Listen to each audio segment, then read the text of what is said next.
So, when we look at investment opportunities, I'll start in Nigeria. And as you respond, please also share across Africa other things that you see are happening in terms of funding and investment landscape. What are the most promising investment opportunities in culture and creative industries in Nigeria at the moment? I will start with the new page.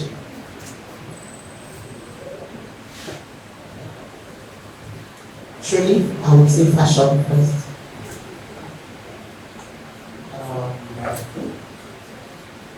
We're very fashion conscious people. We have a young population. Africa has the youngest, it's a continent with the youngest population. And we love looking good. We are a bit vain. Yes, we're a bit vain. And so you find that market. So an example, just 2 weeks ago, I was in Ethiopia with a partner from Unido, and he was telling me about a time when he was making suits. He was an investment banker who was making suits as a side hustle and fashion. So he was telling me that for every suit he was making over 100% in profit. It was news to me. And he was telling me different fashion brands he has invested in that are making him good money on a regular. He doesn't do that anymore. He's now investing in different fashion brands. And for everything he was wearing, from his shoes to his shirt to his cap, everything was a Nigerian fashion brand. And I must commend fashion brands in Nigeria. We are doing fantastic work. And the demand is not just local, it's a global market for fashion brands. So if it's about the part of the creative economy that I think is most viable, now if you know what you're doing very well, fashion will be my first pick. Because I am a film producer. Right? Now this is completely biased. If we cook the soup properly, at least we have the results are everywhere, and we can see that film can be very, very viable if it is done properly, done well. Just recently we had was it Wumi Toriola, that's her name? Yes, that made about 400 million in the cinemas, right? So those would be my two picks, of course. The second is because of my bias. So, thanks a lot. So we've got fiction and film. And for Victor, because you work across the continent and you also engage in film and fiction. We're looking at more opportunities and why fiction and film seem to be where investors are going to. If you can just touch on that a bit and also expand on any other opportunities you see investable within the CCI. All right, thank you so much. Well, I would like to start by, first of all, letting us know that there's a huge opportunity that the creative economy has to explore in Africa. Right now, Africa has a population of about 1.2 billion people. By 2050, which is roughly 25 years from now, Africa is projected to hit 2.5 billion people. And this is 2.5 billion people, 60 to 70% of which are under the age of 25. Right? So what this tells you is that we're going to have a huge explosion of young people on the continent. And we need to start thinking about what the implication of that will be for Africa. Because it could be a cost, it could also be a blessing.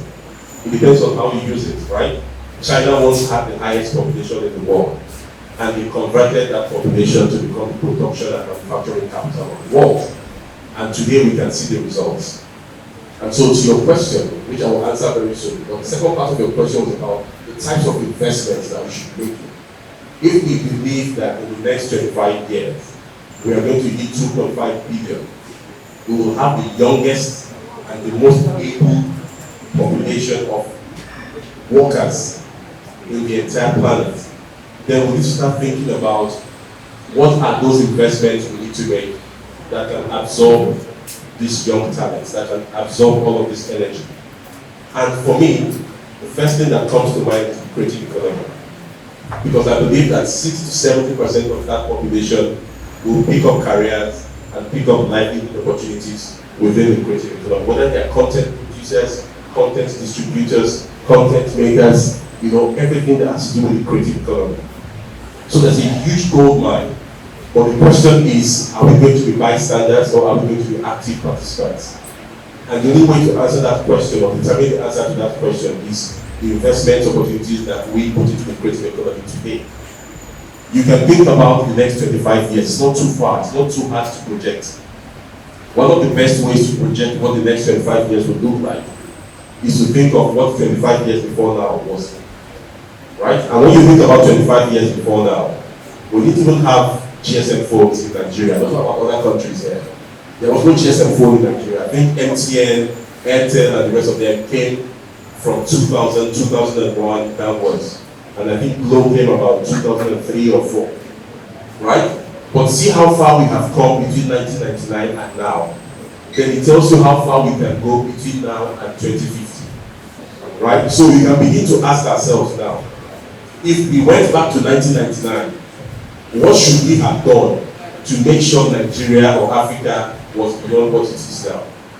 And then we can begin to ask ourselves, what should we do now to make sure that 2050 does not come and pass us by?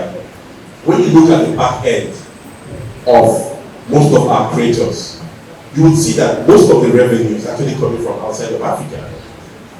Speak to Spotify, speak to all these other platforms, and you will see that the back end figures will paint a different picture, right?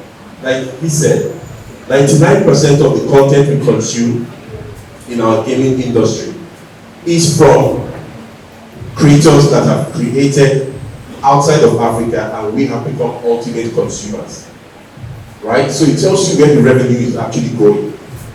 Whatever projections put on the screen, $1 billion, I can tell you 10, 20, 50 times more than that is leaving the continent, right? So to your question, that's a very important aspect that we should be looking at. The intersection between art and technology tells us what the future is going to look like. The consumption patterns of young people is evolving. In fact, it is evolving at a lightning speed. The way we consume content, the way we create content, the way we distribute. And when I say content, I don't just mean short form content on Instagram and YouTube Shorts, and I mean content broadly speaking. So it could be films, it could be music, it could be all the other forms of creative content. But the way we consume, the way we create, the way we distribute is fastly evolving. And so to answer questions about what areas have got the largest opportunities, I think it's areas that are powered by digital technology. Whatever you do in the creative economy that infuses digital, be sure that that's the thing for the future, right? That innovative component where digital powers your creativity is the future of Africa and is the future of the creative economy. My organization is narrowly focused on its mission of shifting narratives about Africa. And so all the things we do are driven by the mission of shifting narratives about the continent of Africa. In the film industry, one of the things we did recently was to start a fund. We call it the Last Mile Film Fund, right? And I feel a bit guilty sometimes when I talk about this because the fund is specifically meant for filmmakers who are at post-production level. But we all know that the filmmaking exercise is a very capital-intensive one. It starts from your research, and then you put all your stories together, then you start putting your cast and crew together, you do your production, and then before you get to your post-production activities, right? But we decided to pitch our tents at the post-production level because we did not have so much money. And we know that if we want to fund films from end to end, it can wipe up our entire project. So what we decided to do was to pitch our tent at a position where we know that at least your film has a very high chance of getting to the finish line. Because once you've got to your post-production level, then it's like you're almost at the finish line. So we support filmmakers, but filmmakers who are creating films that shift narratives about Africa. So films that are optimistic, films that are futuristic, films that are aspirational. The films that we do not fund are films that reinforce negative stereotypes about Africa, stereotypes about corruption, about poor leadership, and so on. But once your film does not fit into that category, then you're a good candidate for the last mile film fund that Africa No Filter. But one thing we've also realized is that it's been a bit challenging. We started this recently, but even with how recent we started, we've also realized that a lot of African storytellers in the film space are so grounded in telling the stories of the reality, the stories of the now.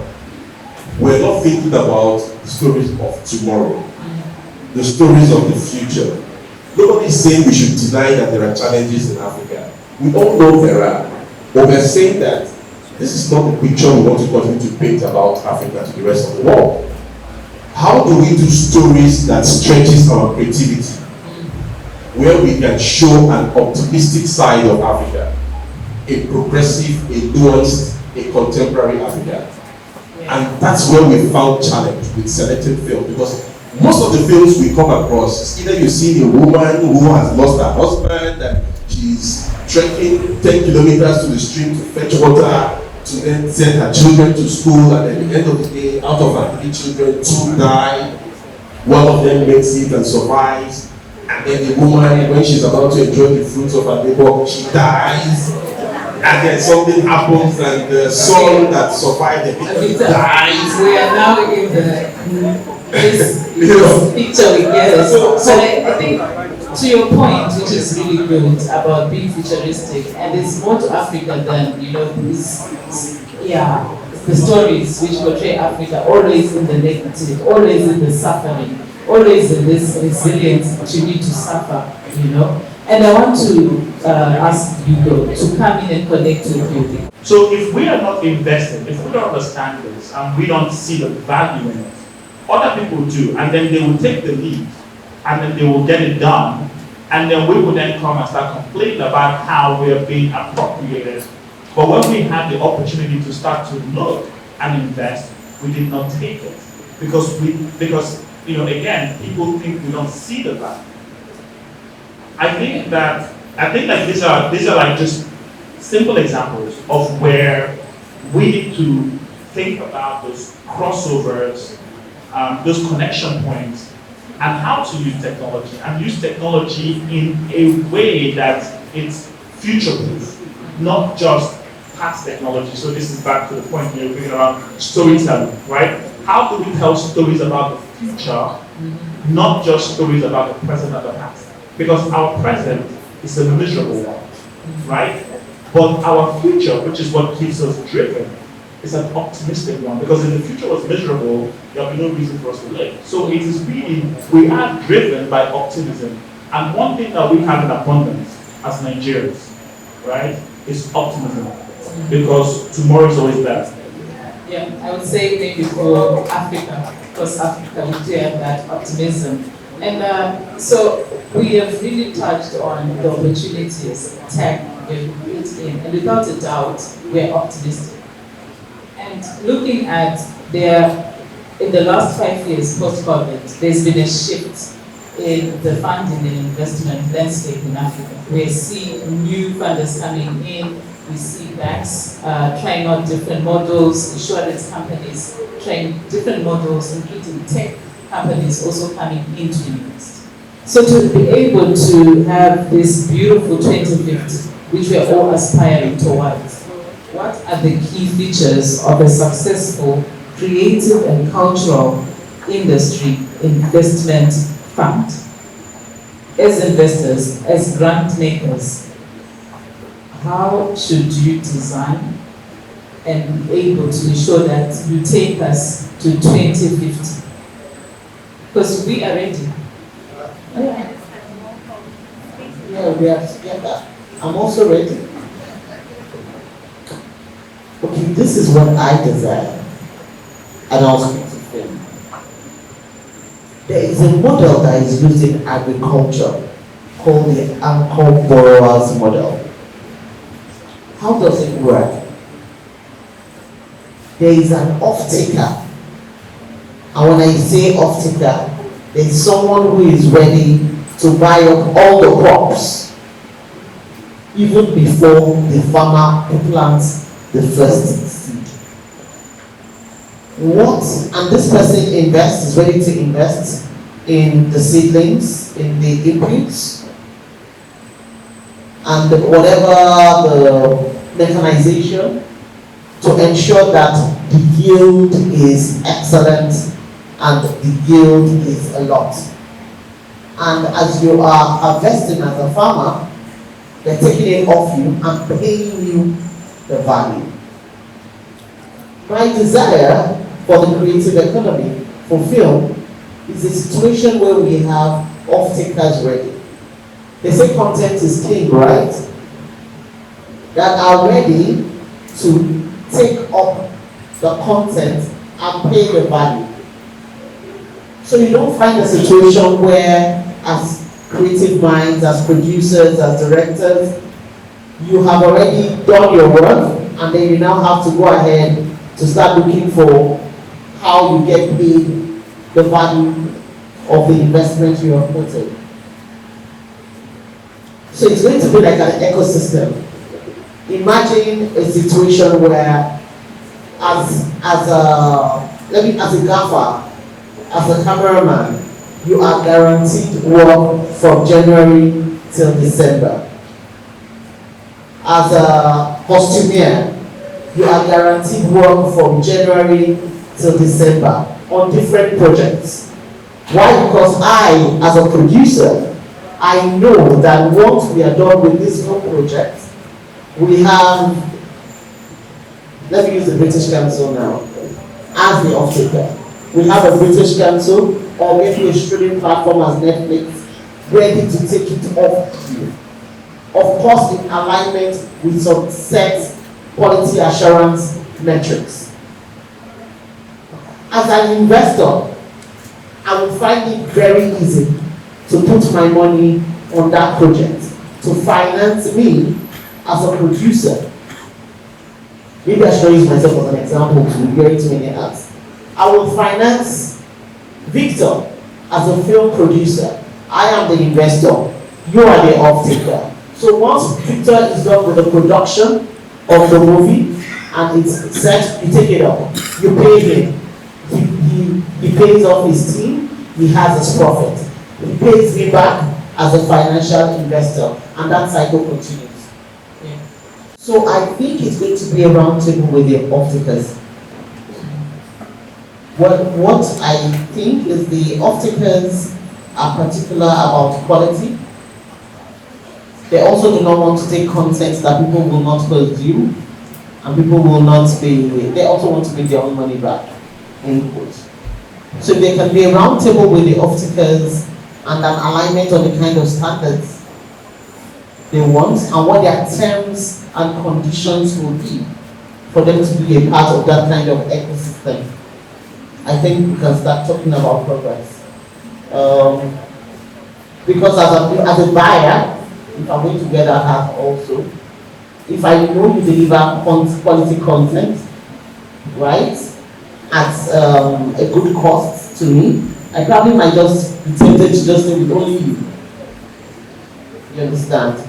But if I'm exposed to a community that can give me variety, can help me meet my content needs at even a cheaper cost, I would probably think differently. Do you understand what I'm saying? If I'm paying only you $1 million and I can pay everybody here $800,000, right? And I will still get quality, excellent stories, excellent picture quality, very good market, for the product, I'll be interested as a buyer. So it's that kind of a round table, because right now, there's no problem with the investor. The investor, we know their terms. There's no problem with the producer.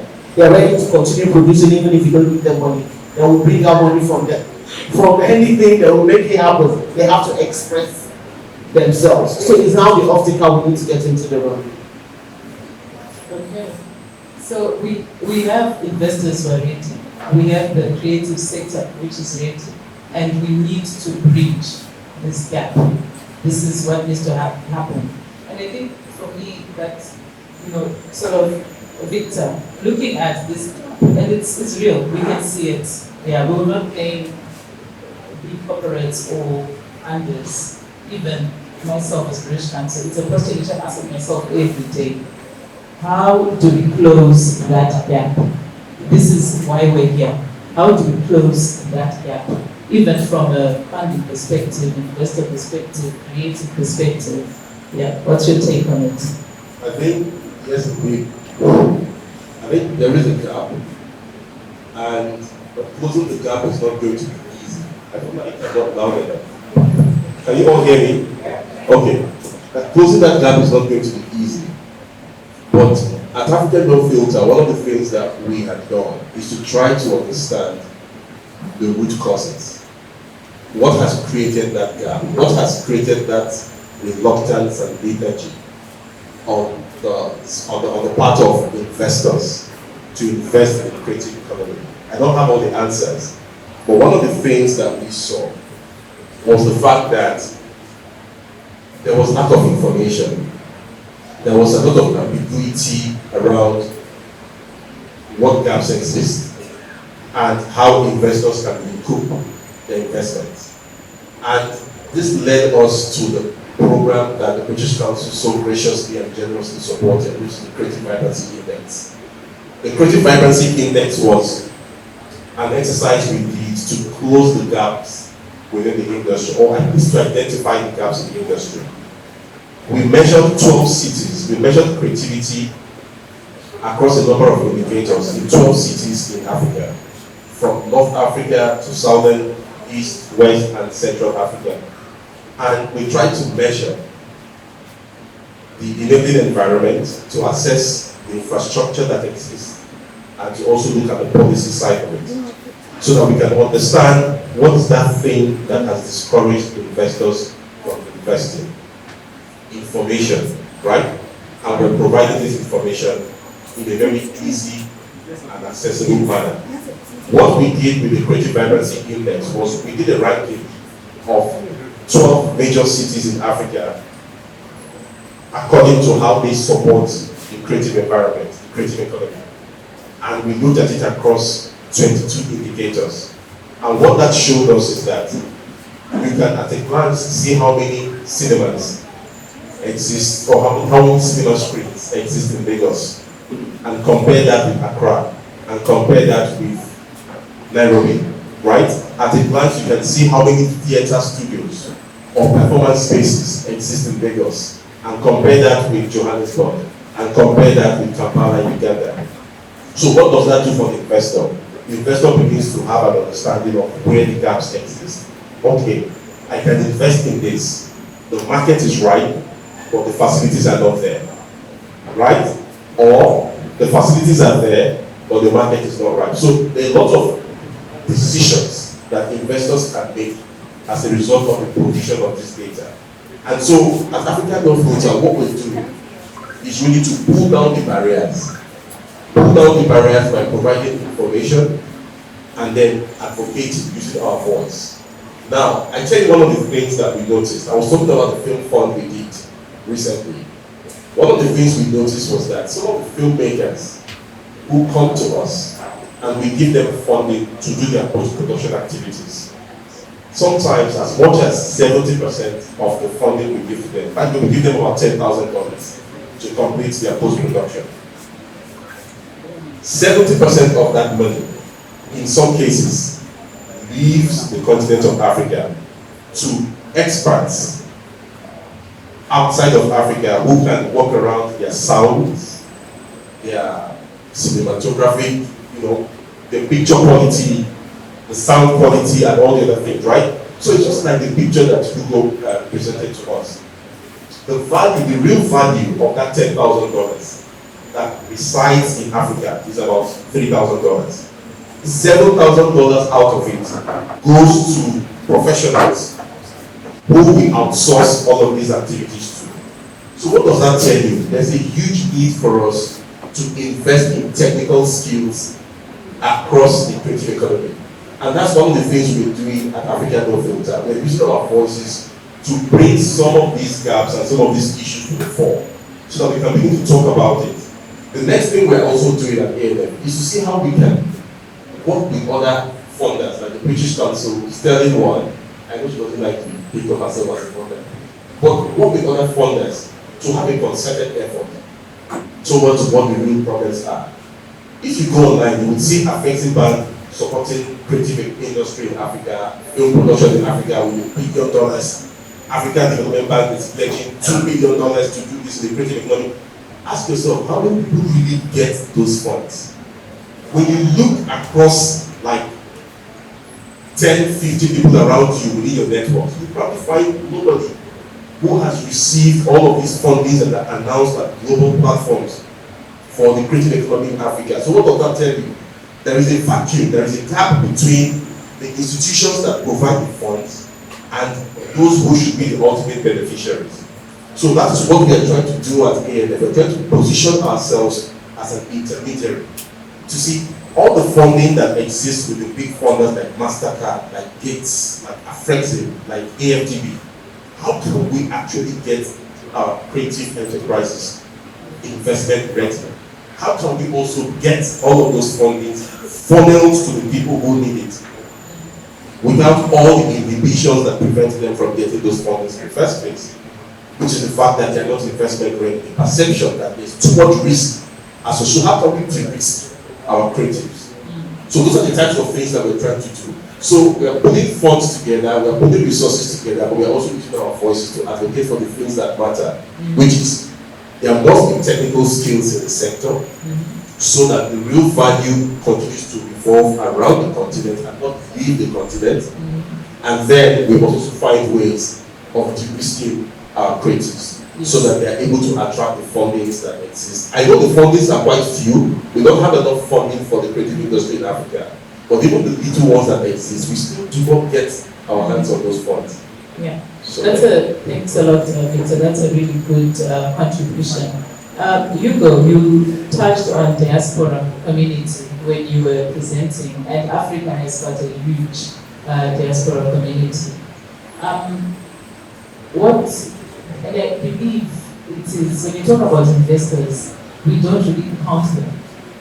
But I want to hear from you in terms of what role do you think the diaspora investors can actually play in de-risking or in supporting the growth of CCIs?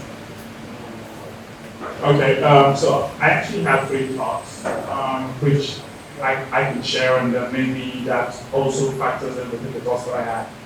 So the first one is risk appetite. I think the traditional risk appetite that investors have is not applicable to the creative industry. I think the way that you evaluate, like manufacturing, oil and gas, fintech, agriculture is not the same way that you evaluate CCIs. So if you look at the example that I gave to you earlier, right, you can create a pixel and you can sell 1 billion units, right? Or you can sell nothing, right?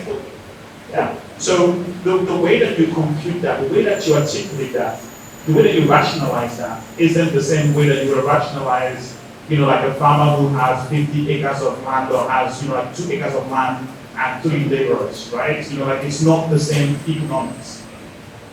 So I think that the types of investors, right, who would invest in CCI, I don't think we have those types of investors yet.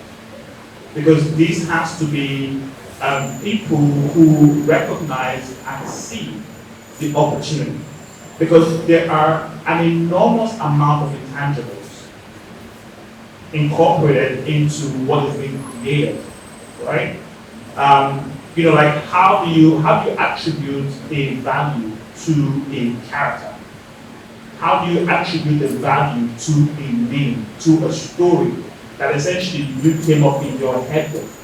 How do you value that, and how do you put that in the balance sheet, right? If you go to the traditional banks and you said that, oh, I have this IP that we built that is being used by 1 million people every single day, how do they attribute? Do they have the financial instrument, the financial mechanism to be able to say, oh, if you have a community of 1 million daily active players, right, your asset is worth this much.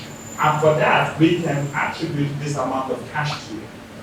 Right? Just on that point, so do you think or confirm that the creatives are actually preparing all this data? Though it's not what the usual investor in agriculture, in education is used to, but do you think our creatives are preparing this data? For whichever investor comes in and be like, you know what, I don't know the sector, but this data is giving me, you know, that motivation, that confidence at least, or the risk appetite is shooting off the roof and I'm getting excited. Well, that was one of the reasons why I put together a slide deck, right? You know, like I'm working in the space. So I also want my peers to see how they should present who they are, right? And what they do. And, you know, like you can't run away from data. Data is required. So what I presented today was the market size, and you know the market size from a revenue standpoint and from a player standpoint. And then I provided a lot of like subjective contextualization of why that market is going to continue to grow.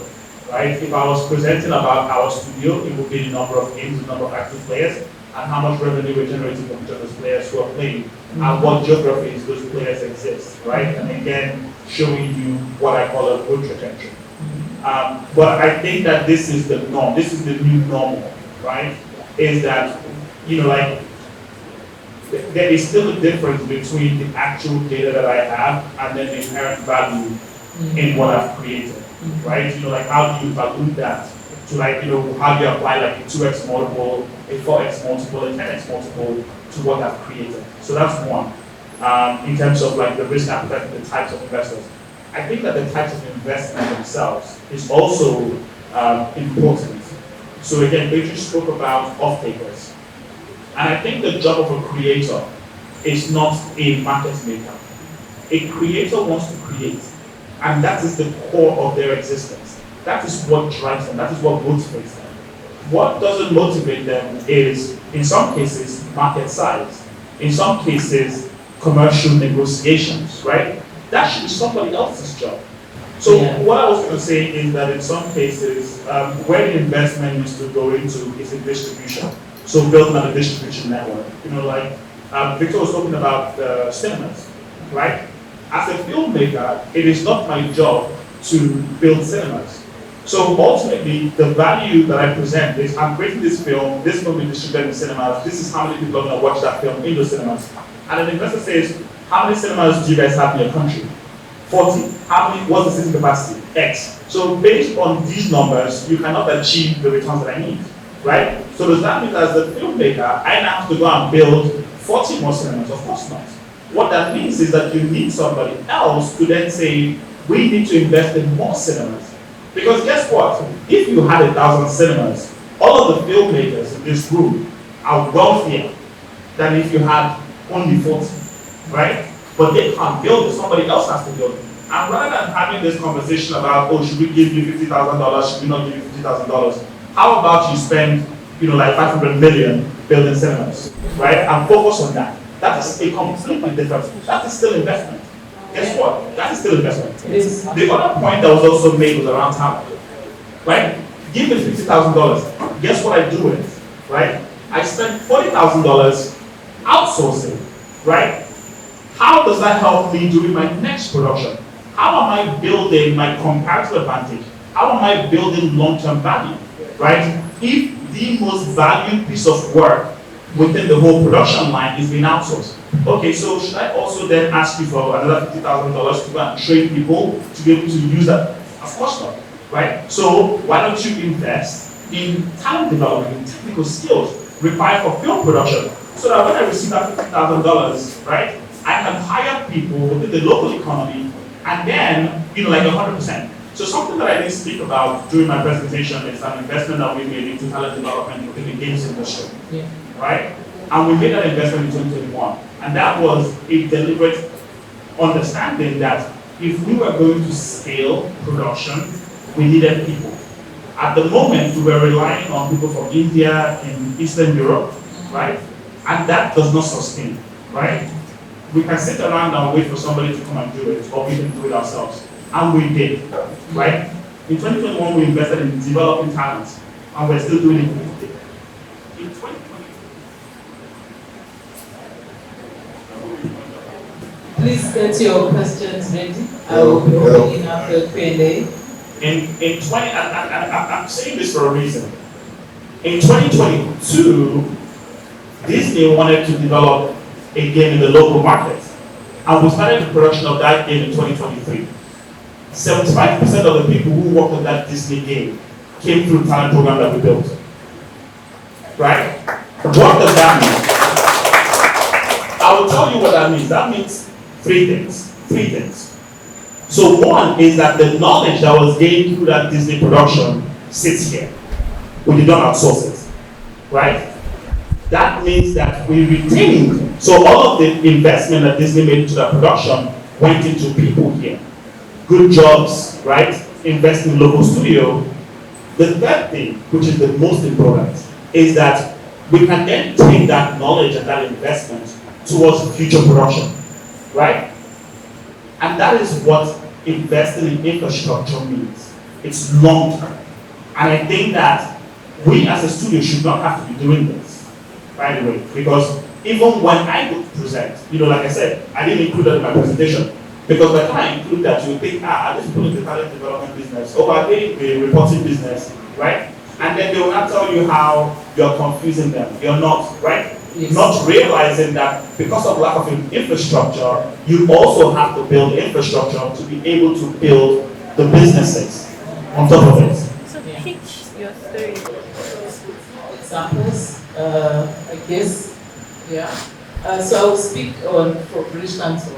So we collaborated with higher education institutions and also cultural organizations who are in the education sector to develop an e-learning platform.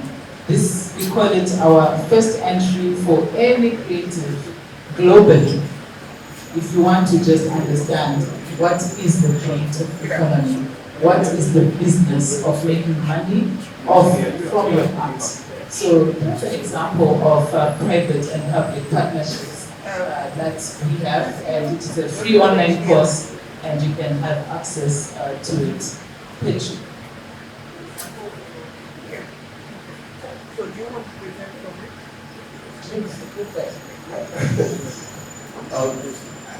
I think the closest example for us would be the Creative Vibrancy Index, right? And one of the things that showed us is the need for us to strengthen our advocacy for us. A lot of the things we've talked about, infrastructure, facilities, big ticket investments that in many countries are provided by the governments, are provided by, huge investors. But those huge investors will only be encouraged to do that when there's an enabling environment for them. And that enabling environment is also created by the government. So whichever road we take, somehow it takes you to the destination of the government. Right? And this is where our voice matters. This is where advocacy matters. When I was giving an example about looking at the back-end numbers of our creators, you would see that the people who consume many of the content that make our content creators celebrities are most times from outside of Africa. When you look at their numbers, you look at the analytics, you see consumption from Asia, consumption from America. These days you have filmmakers who are bypassing the cinemas and going to post on YouTube, right? They are opening accounts from the UK, from the US, and posting as though they are residents there, because that's the only way they can monetize. When you look at the content creators who put content on Instagram, YouTube, and TikTok, you see the disparity in the way African content creators are treated and the way content creators from Europe are treated. I have a friend who posted something that has 15 million views on TikTok. Very great, incredible content, 15 million views, and not even a cent, a couple was gotten for that, right? Whereas you have people who have just a fraction of that, who are making a living out of that. So I think we need to have a stronger voice. I keep talking about advocacy. The things that limit us, right, are things that we cannot handle as one organization. There's a need for us to pool our voices, pool our resources together, have a stronger advocacy, and then we need to talk to those that should make these changes. The platform owners, the owners of the platforms are a very good advocates, but the government, imagine if we had stronger internet penetration across Nigeria, for instance, right? And you go to any part of the country and you have stronger internet penetration, you have affordable data. Then it tells you that the content that you're putting online can be consumed somewhere in Zamfara, Karanamoda, or somewhere in Kano, right? And you don't only have to depend on Lagos. Because right now, what powers the creative industry in Nigeria is just this 20 million plus population of Lagos. So we are punching below our weight in Nigeria. We have a population of 200 million plus. But those that are driving some of the things that we celebrate today are perhaps just 10% of that population. But it doesn't mean that the other 90% don't have the capacity.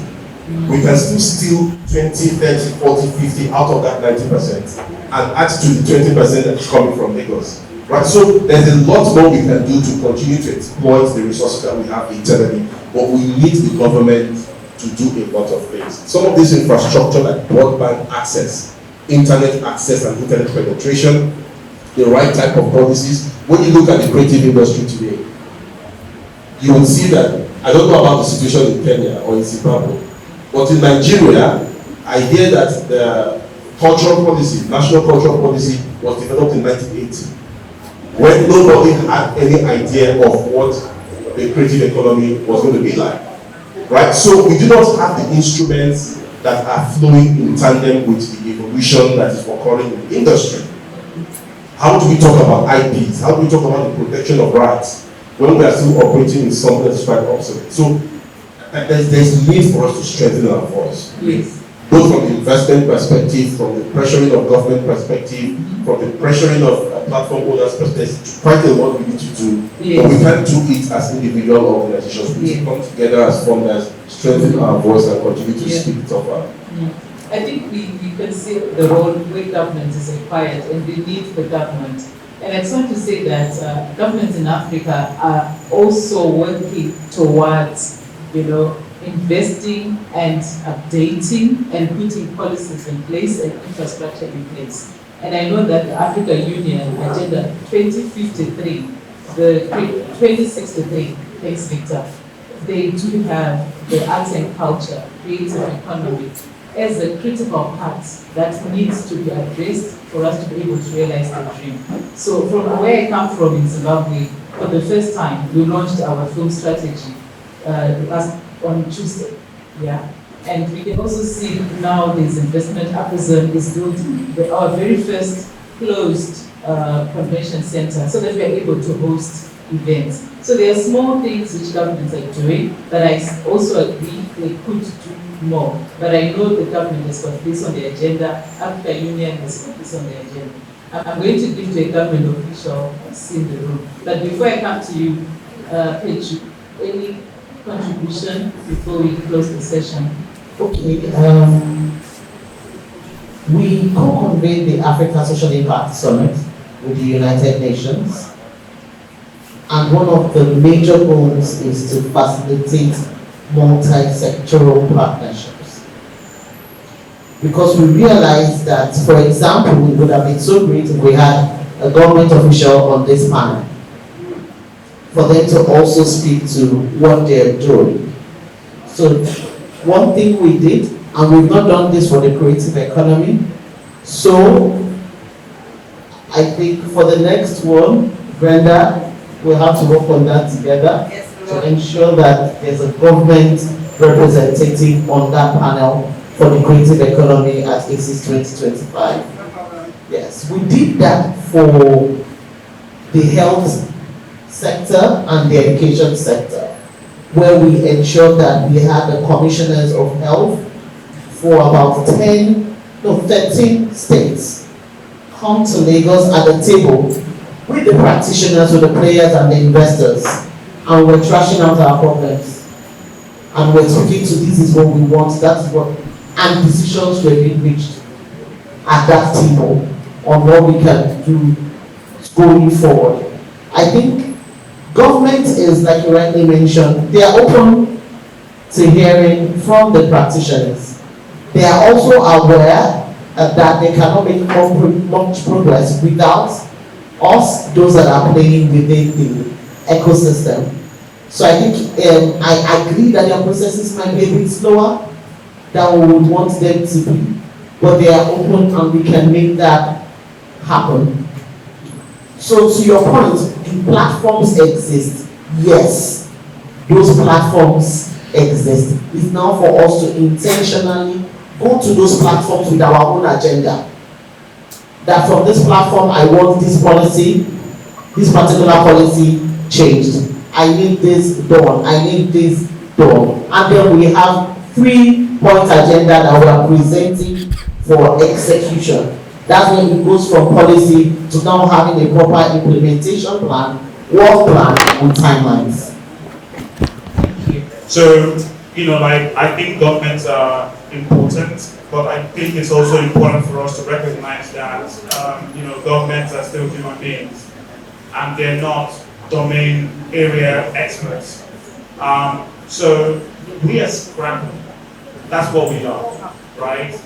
I like to think of ourselves as, and this is a negative word, as cockroaches, right?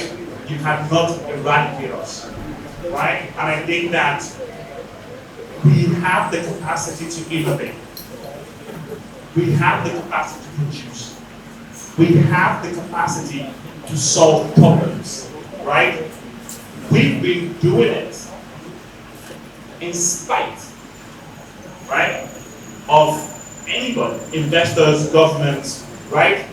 We're creators. So let's solve the problem. The market will come to us. We can't sit around and wait, right? Let's solve the problem. I think what you've said is brilliant, right? Why are we not creating it? Why do we wait for the Chinese to create it? Why do we wait for the Americans to create it? We can create it. Is it writing code? Do you not know somebody who can write code? Is it making a website, right? Is it payment, integrated payment? Is it ads, right? Why do we sit around and allow Facebook, TikTok, Instagram convince us that they can build for us? We should sit, don't do anything. No. I think Jeff was talking about Microsoft. Oh, no. We have made the games. Play it. Don't make, right? If you sit around and wait for them to come and teach you how to do it, right? The benefit for them is in having you as a consumer, not having you as a producer, right? That's the way it works. So if in 25 years we're going to sit around and, let me take a step back. The reason why I started the talent program was driven by one motivation: fear. And it was very simple, right? We talked about this for so long. I've been in the industry for 9 years. Nothing had changed. If I left and I came back in 20 years' time, is this what we'll still be talking about? Not under my watch. Not government, not investors, my watch, right? I will solve the talent problem. And when my kids are, they don't say, we don't know where to go and learn. They now have a place to learn because somebody has to build it. Somebody. You can say, the next person will build it. Oh, the next government will build it. Oh, it's the next minister that will build it. Somebody has to. Why is that person not you? Why are you not building this platform and allowing people to get on the right? Go and do it. Let's get it done. That's what we live for. That is what we live for every single day, is solving problems. Solving problems, our problems. That's what's important. You're a content creator. Why are you not making money? Solve it for you and then solve it for everybody else. Right? And then guess what? When you're a multi-billionaire, right, that money will sit here. Yes.